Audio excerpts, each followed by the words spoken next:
O Morro dos Ventos Vivantes, capítulo 3. Emily Brontë. Narração Bruno Godoy.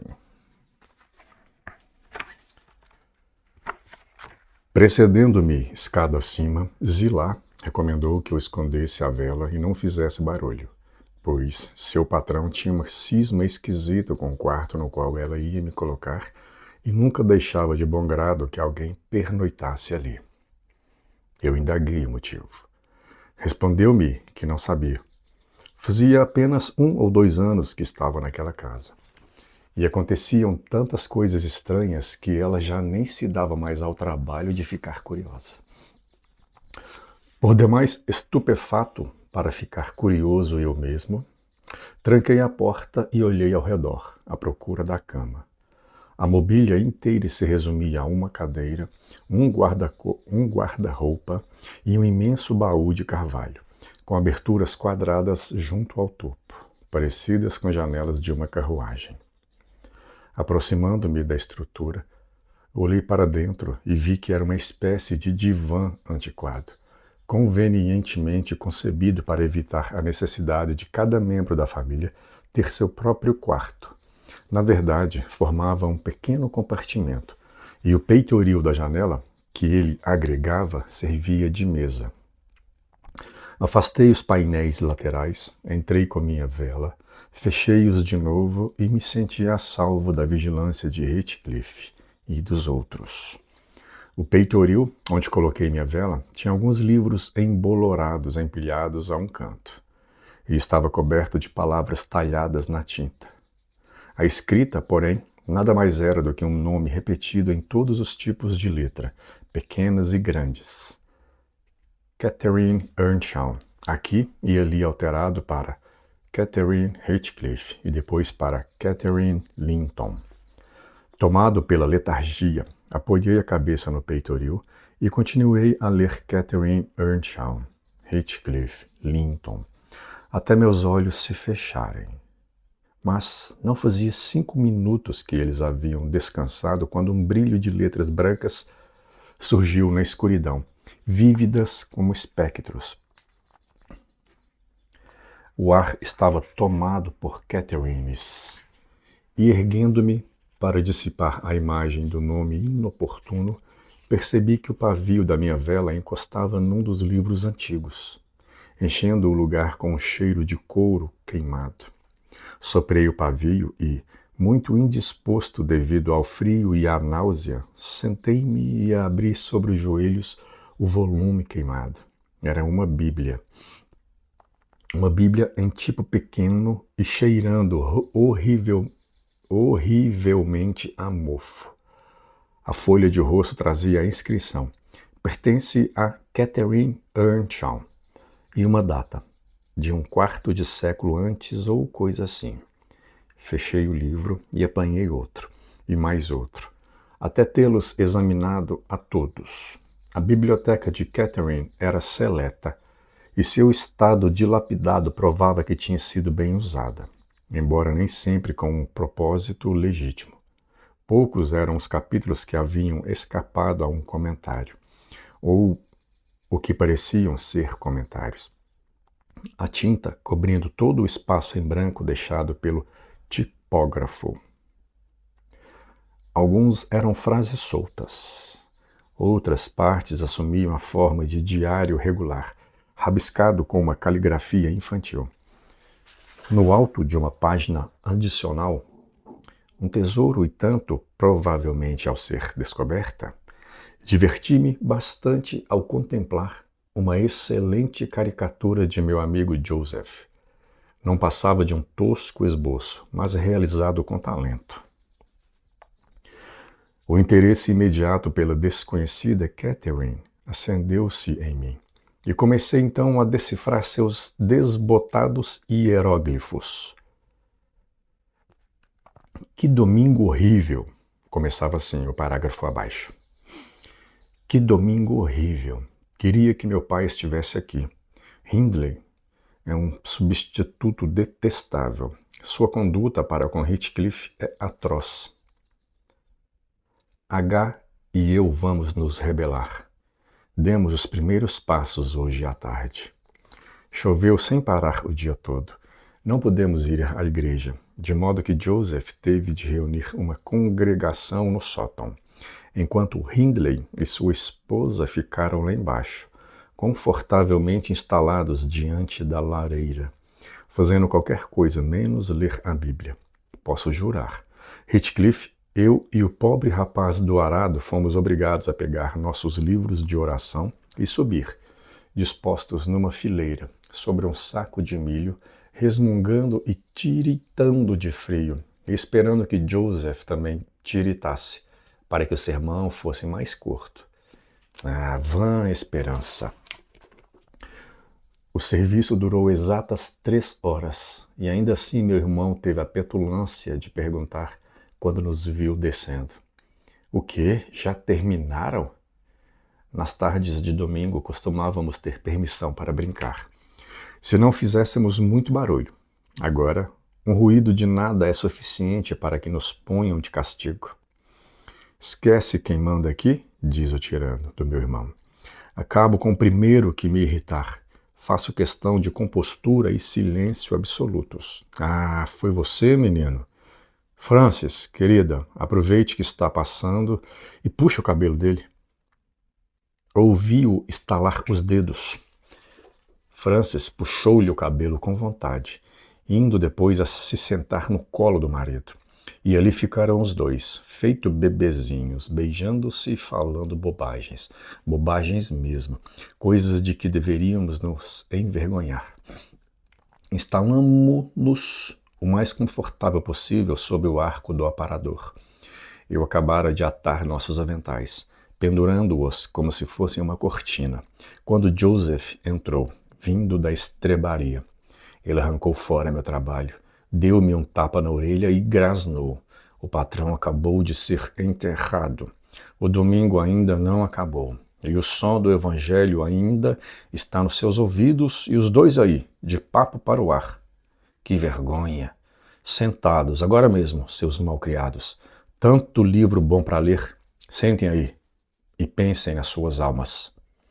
Ao dizer isso, ele nos obrigou a corrigir nossa posição, de tal modo que recebêssemos do fogo distante um pouco de luz fraca, capaz de iluminar as páginas da porcaria que atirou sobre nós. Eu não consegui suportar aquilo. Peguei meu volume surrado pela capa e joguei-o no canil, dizendo que odiava bons livros. Heathcliff atirou o seu no mesmo lugar com um chute. E aí foi um escândalo. Sr. Hindley, gritou o nosso capelão, Joseph. Patrão, venha cá. A senhorita Kate arrancou a capa do elmo da salvação. Heathcliff enfiou o pé na primeira parte de O Caminho para a Destruição. O senhor não pode deixar os dois se comportarem desse jeito.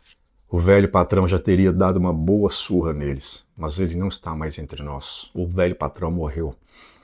Hindley veio às pressas de seu paraíso junto à lareira e, agarrando-nos um pela gola e o outro pelo braço, atirou-nos a ambos na despensa, onde assegurava Joseph, o capeta iria sem dúvida nos buscar. Assim, reconfortados, buscamos cada um de nós um canto separado onde aguardar sua vinda. Peguei este livro e um tinteiro na prateleira, abri de leve a janela para obter um pouco de luz, e faz 20 minutos que estou escrevendo. Meu companheiro, porém, está impaciente e sugere que apanhemos a capa da empregada que cuidava do leite e corramos para a charneca, assim disfarçados. Sugestão agradável. E então, se o velho rabugento Joseph voltar, talvez ache que sua profecia se confirmou. E o capeta nos levou. Não há como sentir mais frio na chuva do que aqui dentro. Suponho que Catherine tenha levado a cabo seu projeto, pois a frase seguinte introduzia um novo assunto. E o tom dela, dessa vez, era lacrimoso. Abre aspas para Catherine. Nunca imaginei que um dia Hindley fosse me fazer chorar assim. Minha cabeça dói tanto que mal consigo apoiá-la no travesseiro. Mesmo assim, não consigo esquecer. Pobre Heathcliff. Hindley chama-o de vagabundo e não permite que se sente conosco, nem que coma junto conosco. Diz ainda que ele e eu não devemos brincar juntos e ameaça expulsá-lo de casa se desobedecermos às suas ordens. Culpa nossa, pai. Como ousa por ter tratado H com liberalidade excessiva e jura que vai colocá-lo no seu devido lugar. Comecei a cochilar sobre a página mal iluminada. Meus olhos vagueavam do texto manuscrito de Kate às palavras impressas. Vi um título vermelho ornamentado. 70 vezes 7 e o primeiro do 71º sermão feito pelo reverendo Jabez Branderham na capela de Gimmerdam South. E enquanto eu tentava semiconsciente adivinhar o que Jabez Branderham teria a dizer sobre o assunto, afundei na cama e adormeci. Ai de mim, terríveis os efeitos de um chá ruim e de uma companhia ruim. O que mais poderia ter causado uma noite tão terrível? Não me lembro de outra noite pior desde que passei a ter a capacidade de sofrer. Comecei a sonhar, quase que antes de perder a consciência do local onde eu me encontrava. Achei que tinha amanhecido e eu estava a caminho de casa, com Joseph como guia. A neve se acumulara numa grossa camada na estrada e, conforme avançávamos, com grande dificuldade, o velho me enfadava com censuras constantes por eu não ter trazido um cajado de peregrino. Dizia-me que sem um eu não conseguiria voltar para casa, e brandia com orgulho um pesado bastão que supus ser assim denominado. Por um momento achei absurdo precisar de uma arma daquelas para ser admitido em minha própria residência. Então, um pensamento me ocorreu. Não era para lá que eu me encaminhava. Estávamos indo ouvir o sermão do famoso Jabez Branderham sobre o texto 70 vezes 7.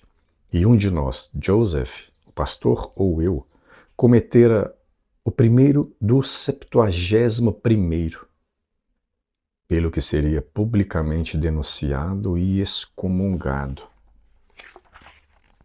Chegamos à capela.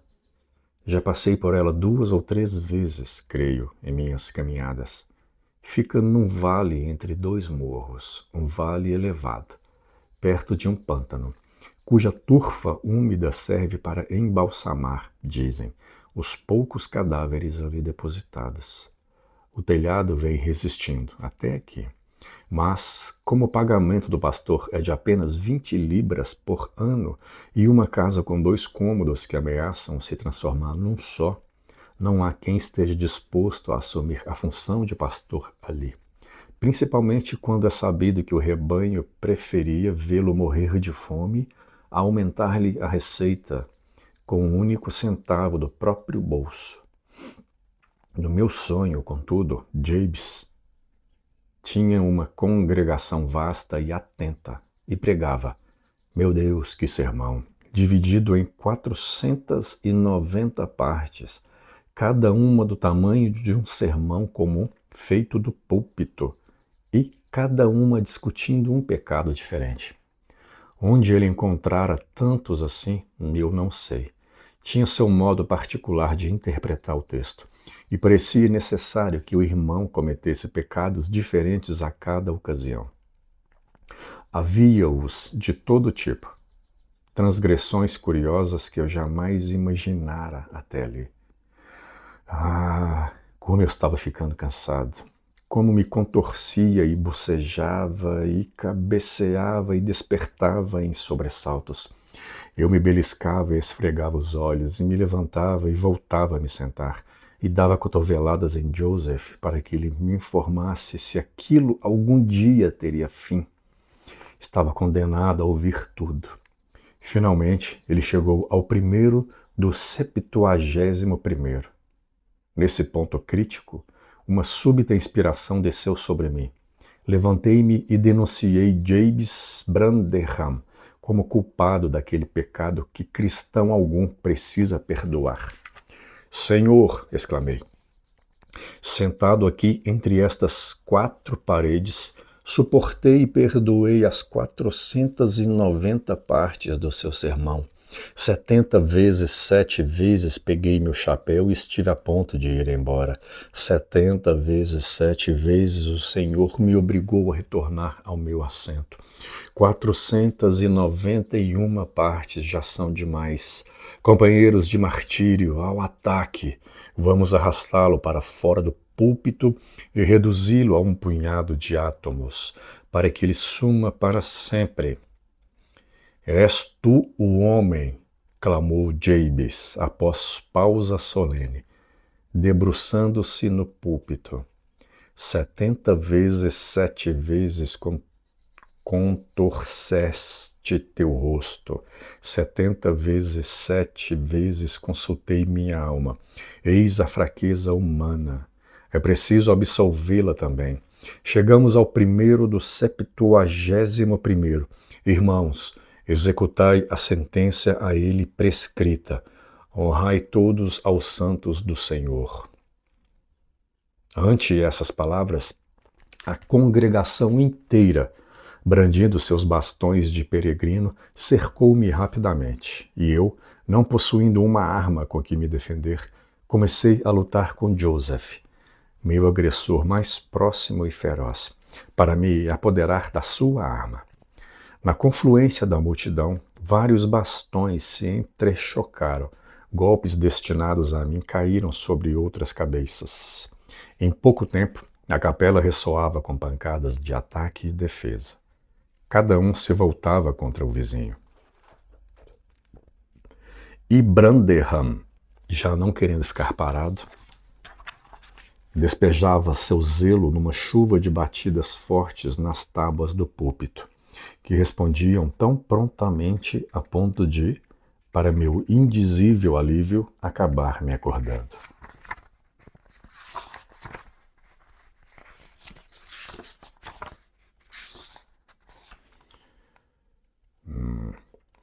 E o que sugerira o tumulto tremendo? O que fizera o papel de Jabes? Nada mais do que o galho de um pinheiro que tocava minha janela, incitado pelo vento e batida com suas pinhas secas contra a vidraça. Escutei, hesitante por um momento. Após descobrir o que perturbava meu sono, virei-me e adormeci, sonhando de novo. Um sonho ainda pior do que o anterior, se é que isso era possível. Dessa vez, eu me lembrava de que estava deitado no compartimento de carvalho e ouvia claramente a ventania e a neve açoitando o telhado. Também ouvia o galho do pinheiro repetir seu ruído incômodo e sabia de onde vinha o barulho. Mas me incomodava de tal modo que resolvi silenciá-lo. Levantei-me e tentei abrir a janela. A lingueta estava soldada na armela, fato que eu notara quando acordado, mas logo esquecera. Tenho que acabar com isso, de qualquer maneira, murmurei, atravessando a vidraça com um punho fechado e esticando o braço a fim de agarrar o galho inoportuno do outro lado. Em vez disso, meus dedos se fecharam sobre os de uma pequenina e gélida mão. O horror intenso do pesadelo me invadiu. Tentei puxar de volta o braço, mas a mão se apoderara dele, e uma voz extremamente melancólica soluçou. Deixe-me entrar, deixe-me entrar. Quem é você? Perguntei, enquanto lutava para me soltar. Catherine Linton, respondeu a voz, trêmula. Por que eu pensei em Linton? Eu tinha lido o nome Earnshaw 20 vezes a mais. Depois disso, a voz repetiu. Voltei para casa. Eu estava perdida na charneca. Enquanto a voz falava, discerni na escuridão um rosto de criança olhando pela janela. O terror tornou-me cruel. Vendo que era inútil tentar me livrar da criatura, puxei-lhe o punho através da vidraça quebrada, roçando-o para dentro e para fora, até que o sangue começou a escorrer e encharcou os lençóis. Ainda assim, ela choramingava. Deixe-me entrar. E seguia me apertando firmemente, quase me enlouquecendo de medo. Como eu posso fazer isso? Perguntei por fim. Solte-me. Se quer que eu a deixe entrar, solte-me. Os dedos relaxaram. Puxei os meus para dentro pelo buraco. Empilhei depressa os livros numa pirâmide a fim de tapá-lo e cobri os ouvidos para não ouvir o pedido choroso do outro lado. Acho que fiquei assim por 15 minutos. No momento em que os destampei, contudo, lá estava o triste gemido outra vez. Vá embora, gritei. Jamais vou deixá-la entrar, nem que ficasse aí pedindo por 20 anos. Já faz 20 anos, a voz se lamuriou. 20 anos, estou perdida faz 20 anos. Com isso, comecei a ouvi-la arranhar de leve a vidraça. E a pilha de livros se moveu, como se alguém a empurrasse de fora. Tentei me levantar, mas não conseguia me mexer. Então dei um grito, num frenesi de pavor. Para meu espanto, descobri que o grito não foi imaginário. Passos rápidos se aproximaram da porta do quarto e alguém abriu com força.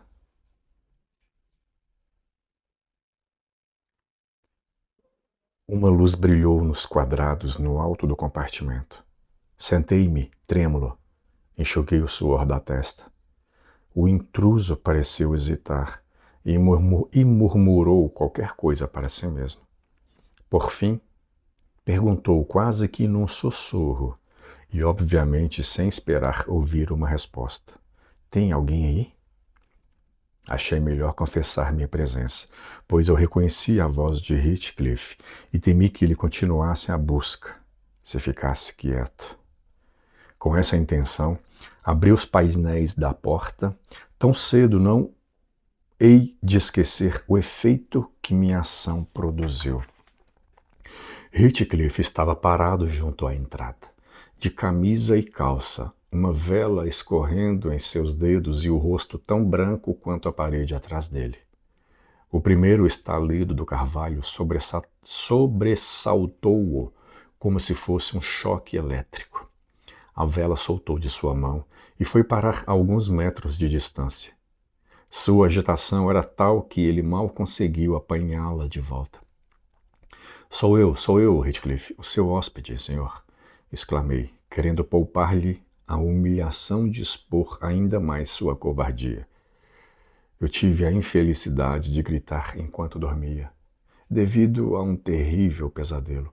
Peço desculpas se o incomodei. Ah, diabos o carreguem, Sr. Lockwood, que o senhor vá para o...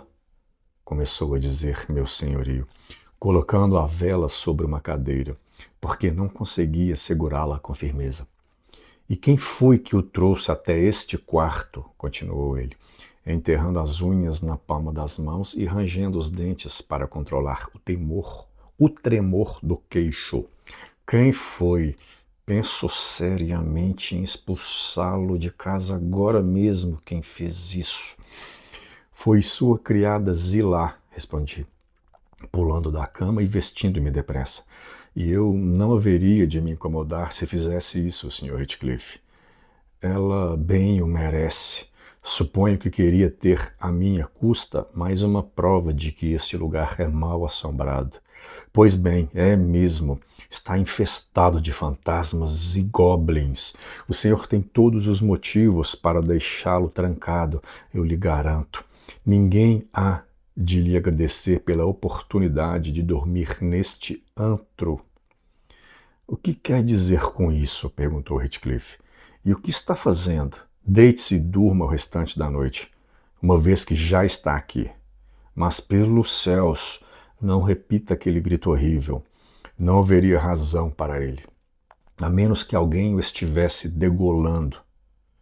Se aquele demônio tivesse entrado pela janela, provavelmente teria me estrangulado, retorqui.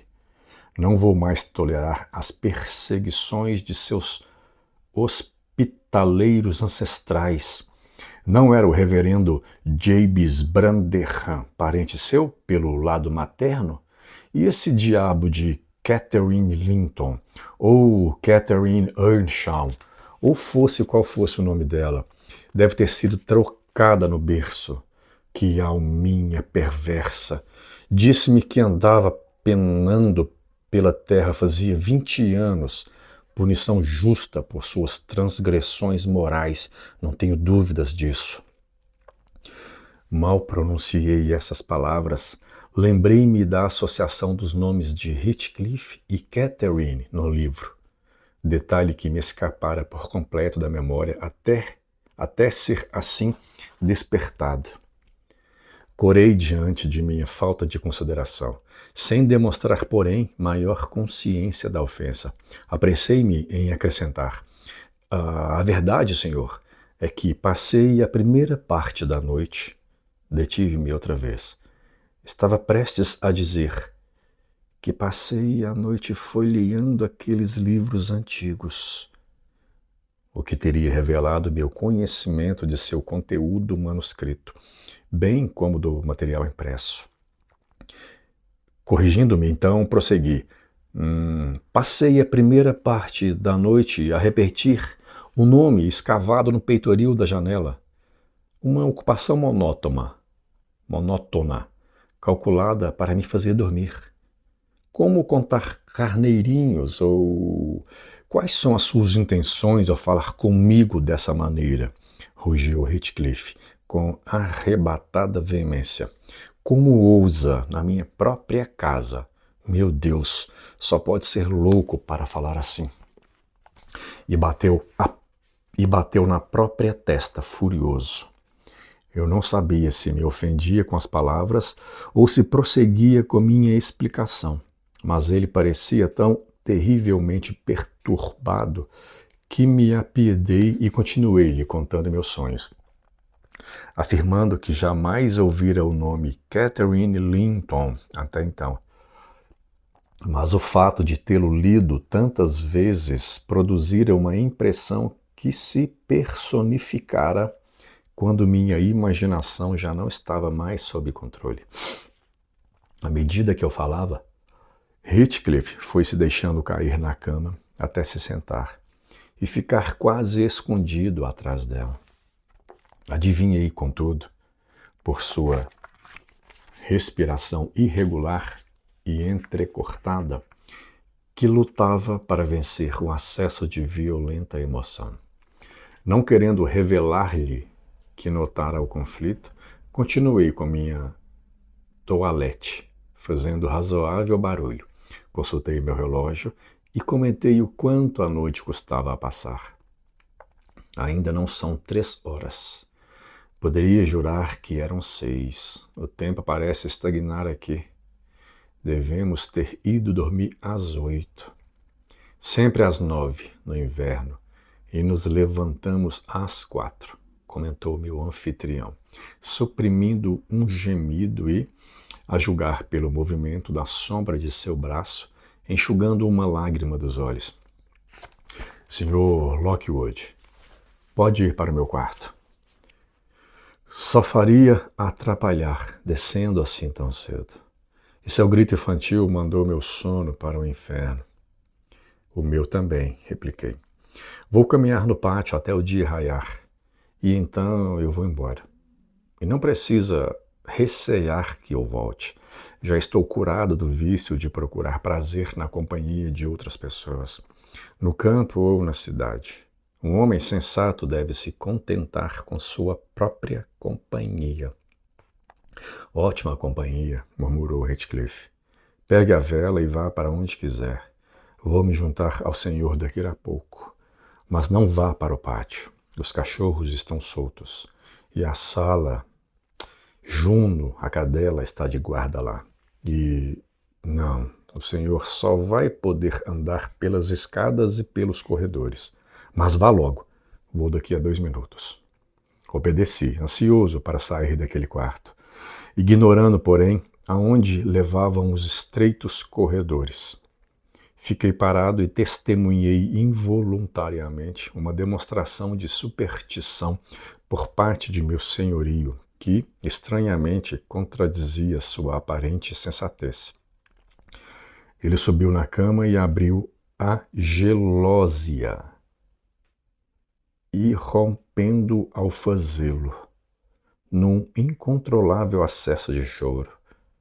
Entre, ele soluçava.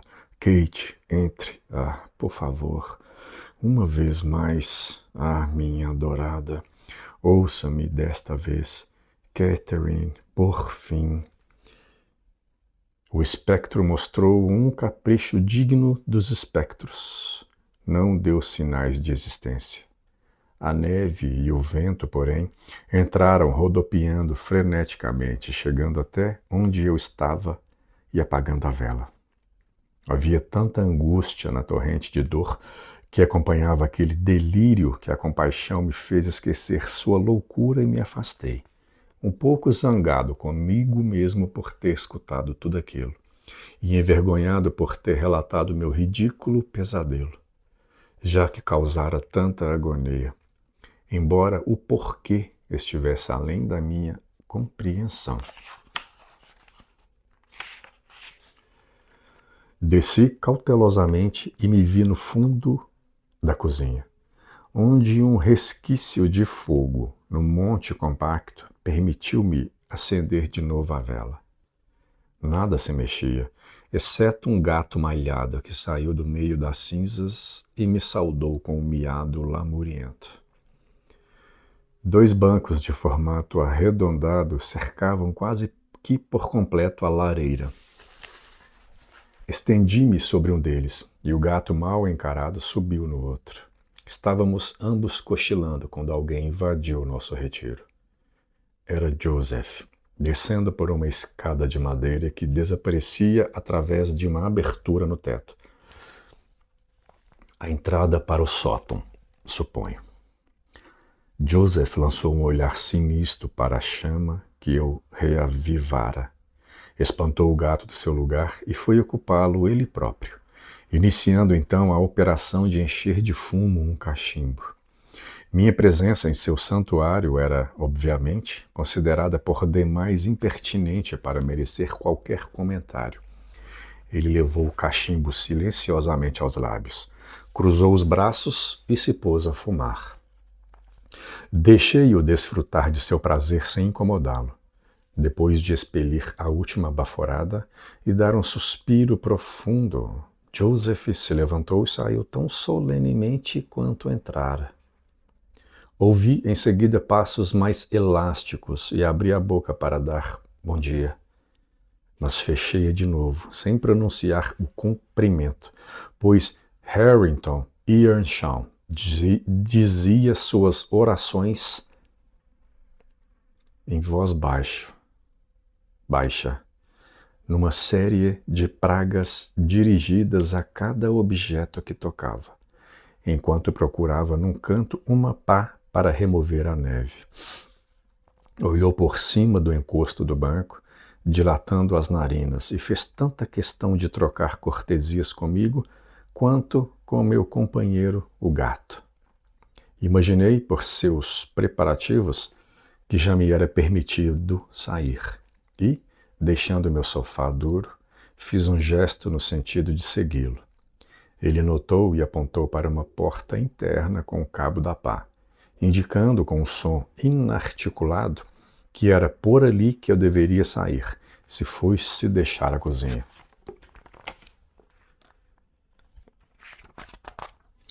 A porta se abria para a sala, onde as mulheres já estavam de pé. Zilá avivando o fogo com um fole imenso que lançava faíscas chaminé acima, e a senhora Heathcliff, ajoelhada diante da lareira, lendo um livro à luz das chamas. Tinha, tinha a mão interposta entre o calor do fogo e os olhos e parecia absorvida em sua ocupação, pondo-o de lado somente para repreender a criada por cobri-la de faíscas ou para afastar um cachorro que, de quando em quando, metia o focinho em seu rosto. Fiquei surpreso ao ver Heathcliff ali também. Estava de pé junto à lareira, de costas para mim, e acabava de esbravejar com a pobre Zilá, que de tempos em tempos interrompia o trabalho para erguer a ponta do avental e dar um gemido indignado. E você, sua imprestável, interrompeu ele, quando entrei, voltando-se para a nora e usando um epíteto tão inofensível quanto pata ou ovelha, mas geralmente representando por reticências. Aí está você, à toa, como sempre. Os outros trabalham para ganhar o pão e você vive da minha caridade. Ponha de lado este lixo e vá procurar algo para fazer. Há de me pagar pela maldição de tê-la eternamente diante de mim. Está me ouvindo, mulher dos diabos? Vou colocar este lixo de lado porque o senhor pode me obrigar se eu recusar, respondeu a moça, fechando o livro e jogando-o numa cadeira. Mas não faço mais nada exceto o que eu tiver vontade de fazer, ainda que o senhor fique mudo de tanto praguejar. Heathcliff ergueu a mão e a moça recuou a uma distância mais segura, obviamente familiarizada com seu peso. Sem o menor desejo de assistir a uma briga, avancei energicamente como se quisesse compartilhar do calor da lareira e ignorasse por completo a discussão interrompida. Ambos tiveram decoro suficiente para suspender ulteriores hostilidades. Heathcliff colocou as mãos nos bolsos para resistir à tentação de bater. E a senhora Heathcliff franziu os lábios e foi se sentar longe dali, onde manteve sua promessa fazendo as vezes de estátua durante o restante da minha estada,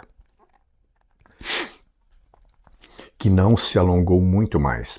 Recusei o convite para acompanhá-los no café da manhã e, à primeira luz da aurora, aproveitei para sair ao ar livre, agora límpido, calmo e frio como gelo impalpável. Antes que eu chegasse ao fim do jardim, meu senhorio gritou-me que parasse e se ofereceu para me acompanhar na travessia da charneca. Ainda bem que o fez, pois o outro lado do morro era todo ele um verdadeiro oceano ondulado e branco. As ondulações não indicavam, porém, elevações e depressões correspondentes no chão. Muitos poços estavam cheios até a borda, e montes inteiros, refúgio das pedreiras, tinham desaparecido do mapa que a caminhada da véspera imprimira em minha memória. Eu notara num dos lados da estrada, a intervalos de 5 ou 6 metros, uma fileira de pedras, marco que continuava por toda a extensão do pântano. Tinham sido colocadas ali e caiadas, com o propósito de servir de guia no escuro e também para quando uma nevasca como aquela confundia as profundezas do pântano de ambos os lados da estrada com a terra firme do caminho. Exceto por um ponto surgindo aqui e ali, porém, quaisquer traços de sua existência haviam desaparecido.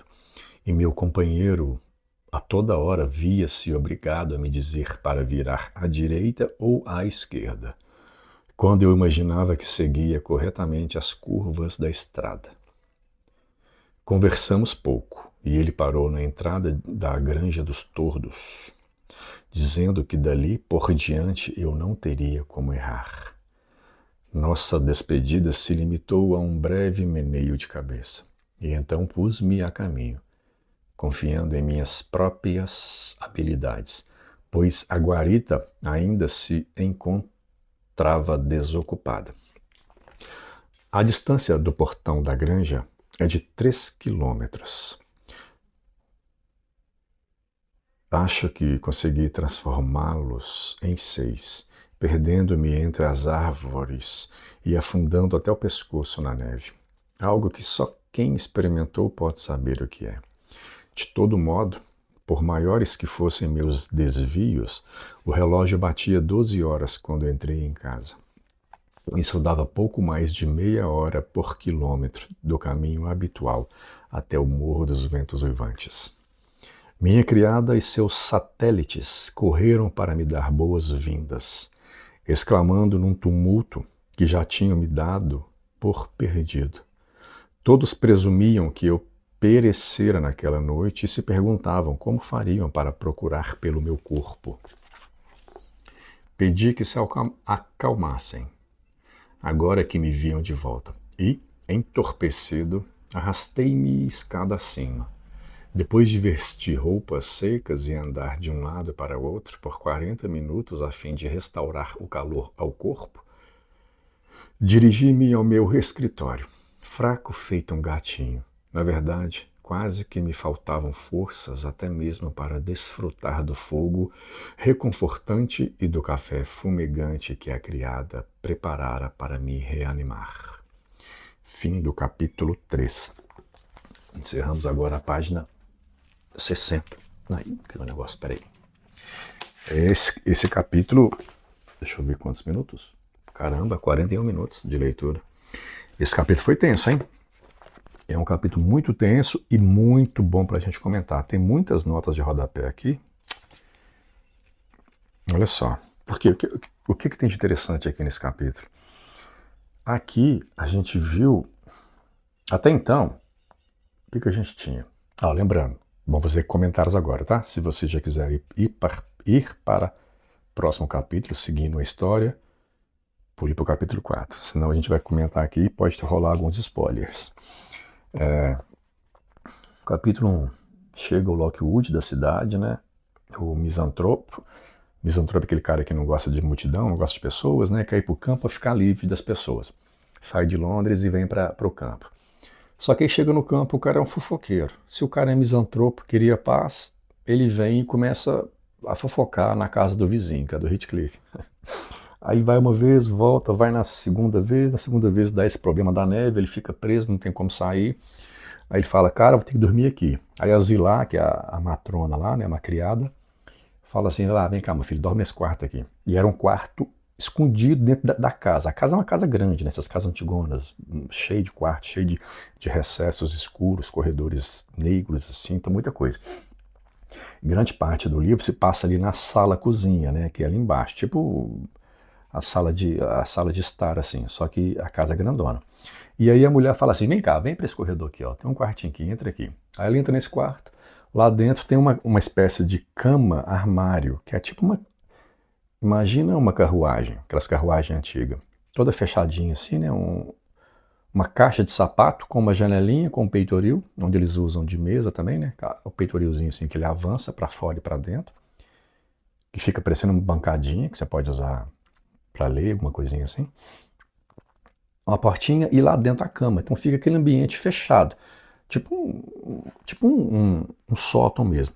Esse era o quartinho que eles estavam aqui. E esse quartinho fechado, essa cama-armário, box bed, né, que chama, era o quartinho da Catherine. Catherine Earnshaw. Catherine Earnshaw, a Kate, né, Earnshaw é o nome dela de nascimento. Foi antes dela casar. Então é ela jovem, ela menina, adolescente, que era a Catarina Earnshaw ali.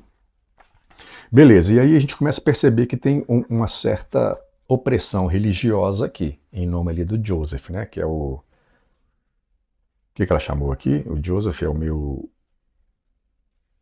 capelão diabólico, uma coisa assim, tem uma construção que ela usou aqui. Enfim, o Joseph é o cara chato que fica dentro de casa, tipo, repetindo sermões e enchendo o saco dos meninos.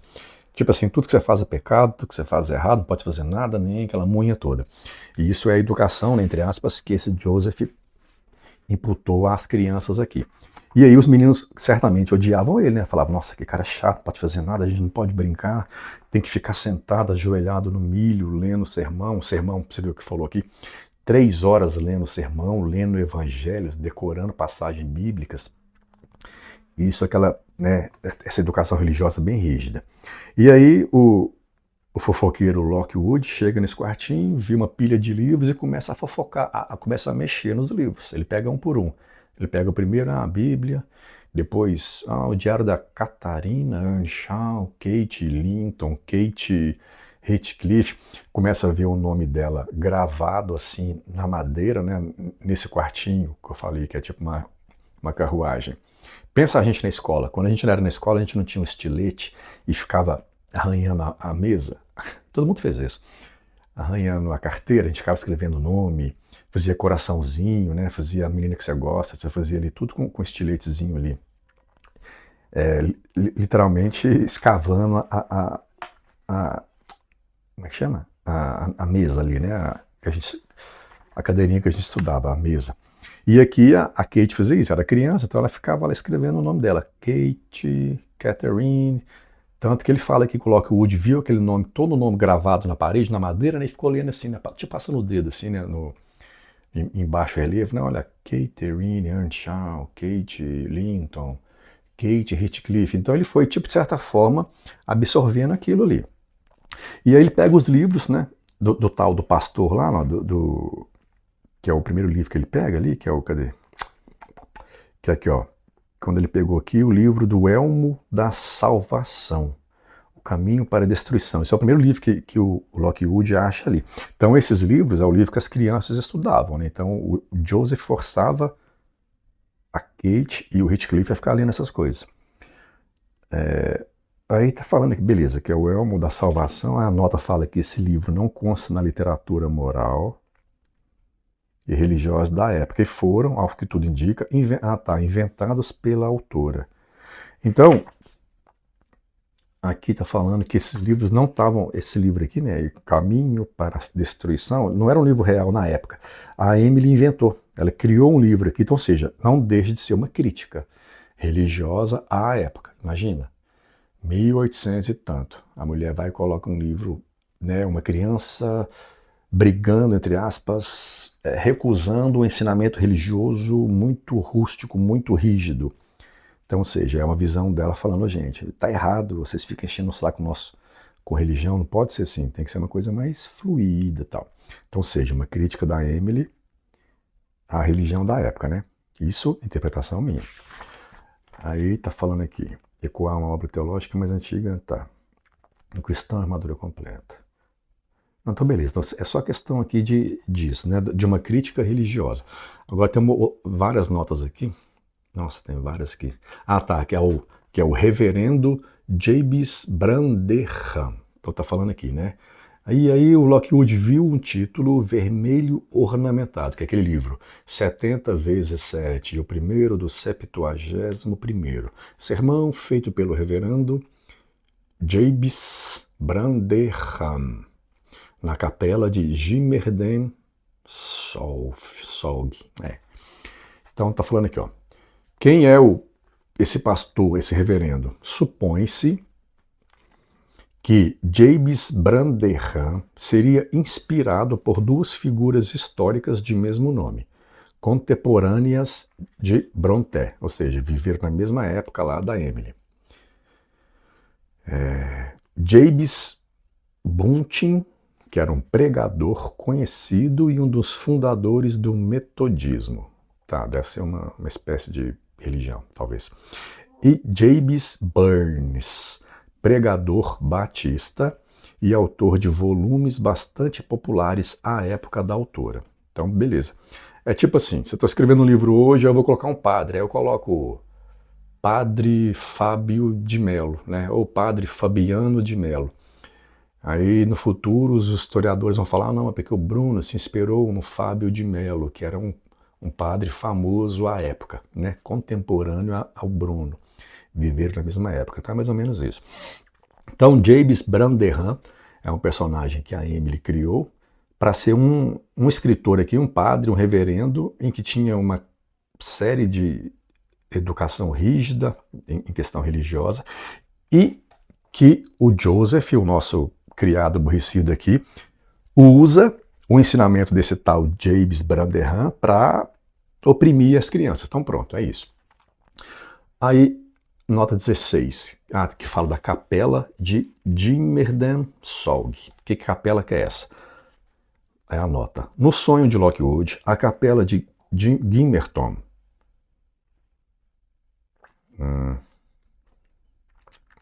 A capela de Gimmerton transforma-se na capela de Gimmerden. Gimmer é a palavra dialetal que designa a ovelha jovem. Então, Gimmerden seria tipo o Vale da Jovem Ovelha.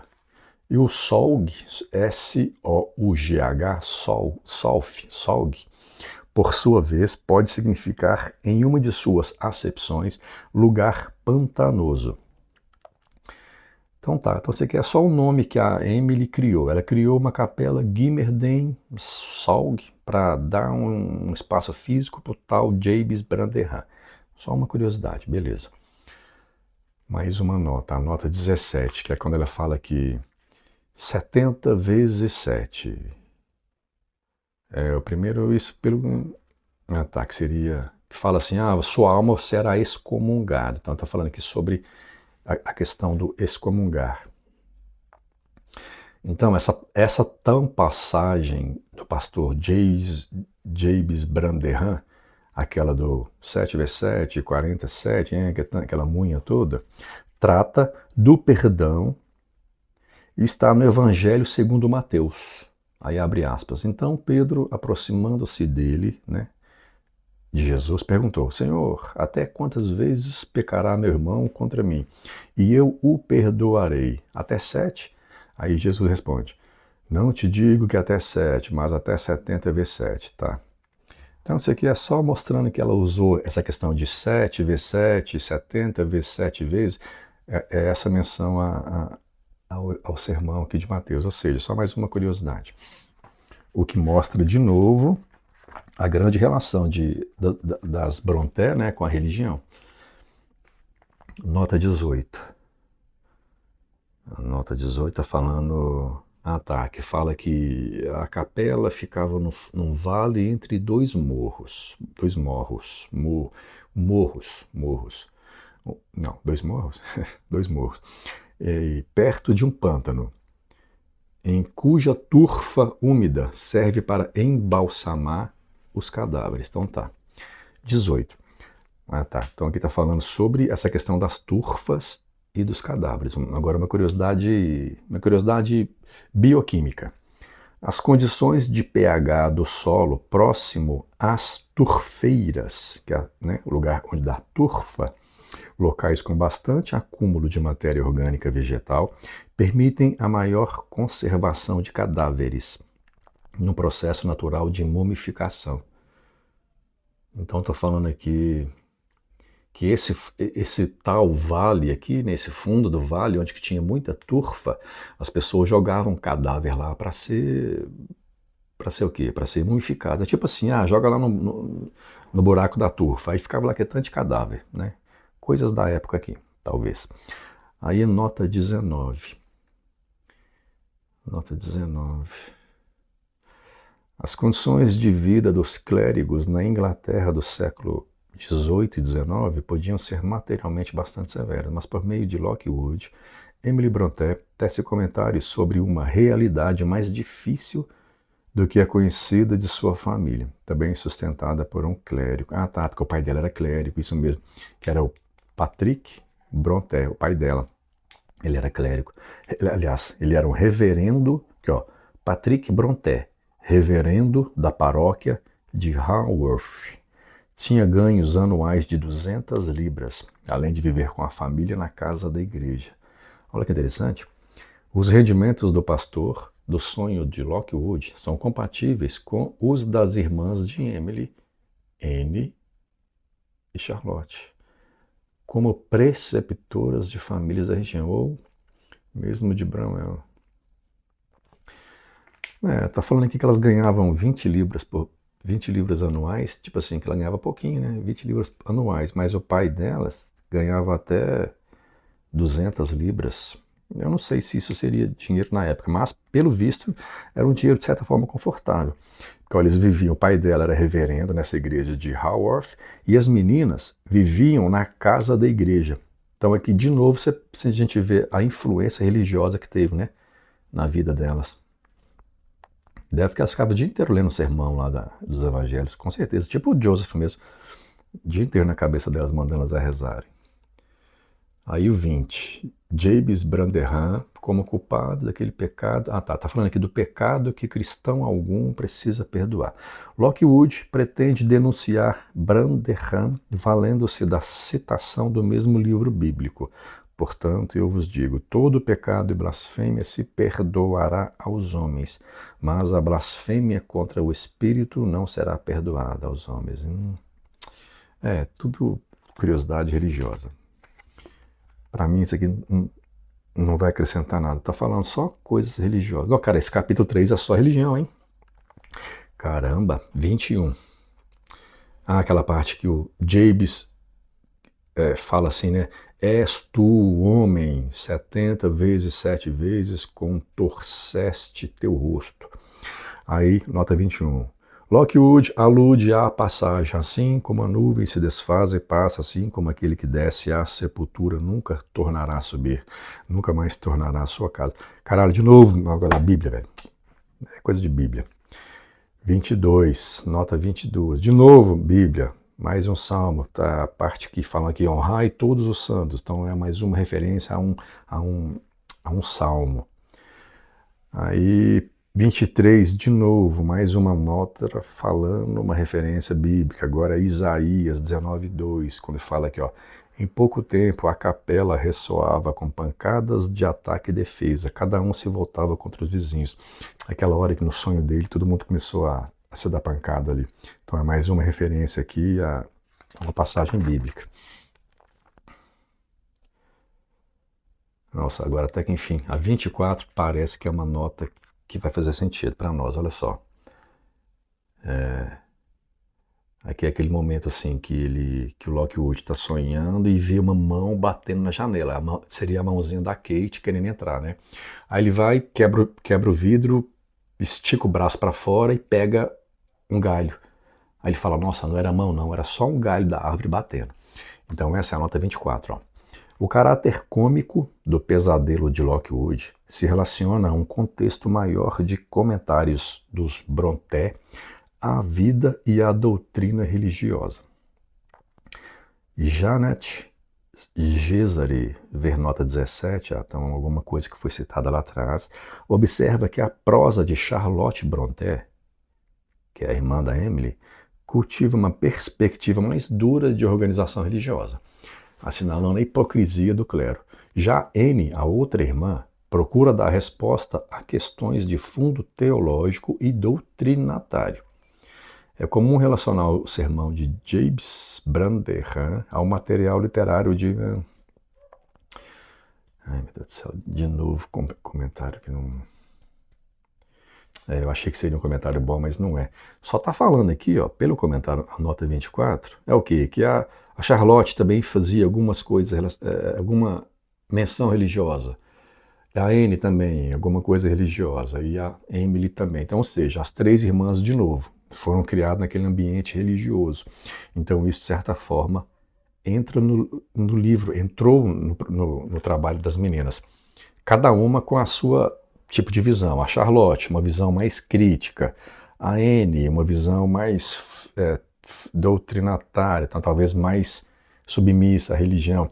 E a Emily aqui no morro colocando uma coisa mais cômica, que é na figura desse Joseph, que não deixa de ser um velho bufão, cômico, né? Beleza, 25, nota 25. Cadê a nota 25? Estou procurando aqui. Ô, gente, essas notas assim, é assim, a gente tem um texto corrido, né? A narrativa normal, o texto. E aí no meio do texto, assim, em alguma palavra, algum final de sentença, vem um expoente, que é um número. E aí a gente vai lá embaixo, nota de rodapé, e pega aquele número referente e lê a notinha, sabe? Então essa notinha vem para comentar algum trecho específico. Como eu estou lendo o livro primeiro, a história primeiro, depois voltando nas notas, a nota pode parecer que está fora de contexto. Mas se você estiver lendo o livro e na hora que aparecer a nota, você para a leitura e vai lá embaixo e lê a nota de rodapé, ela entra melhor na sua cabeça, porque você está lendo o comentário daquele momento. É tipo você está assistindo a um filme. Aí passa uma cena, você vai lá, dá pausa no filme. Aí você vai e lê um comentário sobre aquele trecho. Entendeu? Então você absorve melhor. Ou você assiste ao filme inteiro, terminou o filme, acabou. Agora você vem e começa a ver os comentários isolados. Aí você tem que lembrar daquela cena que cada comentário se remete. Entendeu? É isso que a gente está fazendo aqui agora. Por que eu não fico lendo o livro e paro e vou ler a nota? Porque aí fica muito chato. Tá falando alguma coisa aqui que ele ouviu um estalido de carvalho, como se fosse um choque elétrico, aquela hora que o Heathcliff ele para a porta assim e ele escuta um estalido, como se fosse um choque elétrico. Aí você pensa, nossa, naquela época choque elétrico já existia, né? Aí a nota vem falar isso. 25. As experiências científicas com eletricidade na primeira metade do século XIX, no sentido de transmiti-la e armazená-la, foram decisivas para invenções como o telégrafo e a bateria. Segundo Ana, porém, a presença da descarga elétrica do raio remonta a uma possível referência literária de Brontë. Ao Frankenstein.